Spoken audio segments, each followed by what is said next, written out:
کئی بھوشیوانی بائبل میں ہیں. میں نے ایک تقریر کی ہے محمد صلی اللہ علیہ وسلم ان دا بائبل. وہ اگر آپ دیکھیں گے تو اس کا تذکرہ ڈیٹیل میں نے کیا ہے. اللہ سبحانہ و تعالیٰ فرماتے ہیں سورہ رعد میں سورہ نمبر 13 آیت نمبر 38 میں وَلِكُلِّ أَجْلٍ کتاب, اور ہر دور میں ہم نے ایک کتاب نازل کی ہے. اللہ سبحانہ و تعالیٰ نے ہر دور میں ایک کتاب, ایک وحی نازل کی ہے. لیکن نام سے صرف 4 کتابوں 4 وحی کا ذکر ہے اس قرآن مجید میں. توراہ, زبور, انجیل اور قرآن. توراہ وہی ہے جو موسیٰ علیہ السلام پر نازل ہوئی تھی. زبور داؤد علیہ السلام پر نازل ہوئی تھی. انجیل عیسیٰ علیہ السلام پر. اور آخری وحی قرآن آخری پیغمبر محمد صلی اللہ علیہ وسلم پر نازل ہوئی تھی. نام سے صرف 4 کا ذکر ہے, لیکن اللہ تعالیٰ فرماتے کئی وحی, کئی کتابیں ہم نے نازل کی. مثال کے طور پہ صحف ابراہیم وغیرہ. لیکن جتنی بھی کتابیں, جتنی بھی وحی قرآن مجید کے پہلے آئی, وہ صرف ایک قوم کے لیے آئی تھی, صرف ایک امت کے لیے, اور اس کا سارا پیغام محدود تھا صرف ایک وقت کے لیے. لیکن کیونکہ قرآن مجید آخری وحی ہے, آخری کتاب اللہ سبحانہ و تعالیٰ کی طرف سے, وہ صرف مسلمانوں یا صرف عربوں کے لیے نہیں بھیجی گئی تھی, وہ سارے انسانیت کے لیے بھیجی گئی تھی.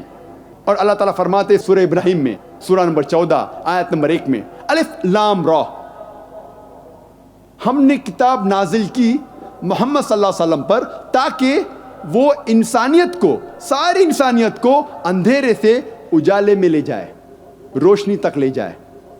اللہ تعالیٰ فرماتے سورہ ابراہیم میں سورہ نمبر 14 آیت نمبر 52 میں یہ قرآن نازل کی گئی ہے سارے انسانیت کے لیے, اور لوگ یہ جان لے کہ ایک ہی خدا ہے, اور لوگ یہ سمجھ لے کہ یہ انسانیت کے لیے, اور دا مین آف انڈرسٹینڈنگ جو حکمت والے ہیں وہ یہ جانتے ہیں.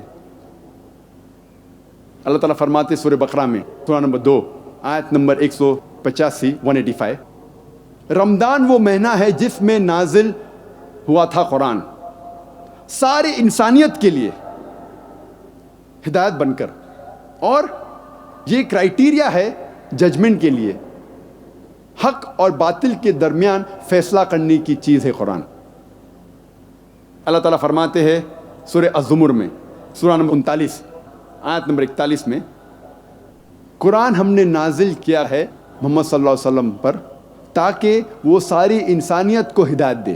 قرآن میں یہ نہیں لکھا ہے کہ محمد صلی اللہ علیہ وسلم پہ قرآن نازل کیا گیا ہے صرف مسلمانوں کے لیے یا صرف عربوں کے لیے, لیکن کہا گیا ہے یہ کتاب ہدایت کے لیے, سارے انسانیت کے لیے.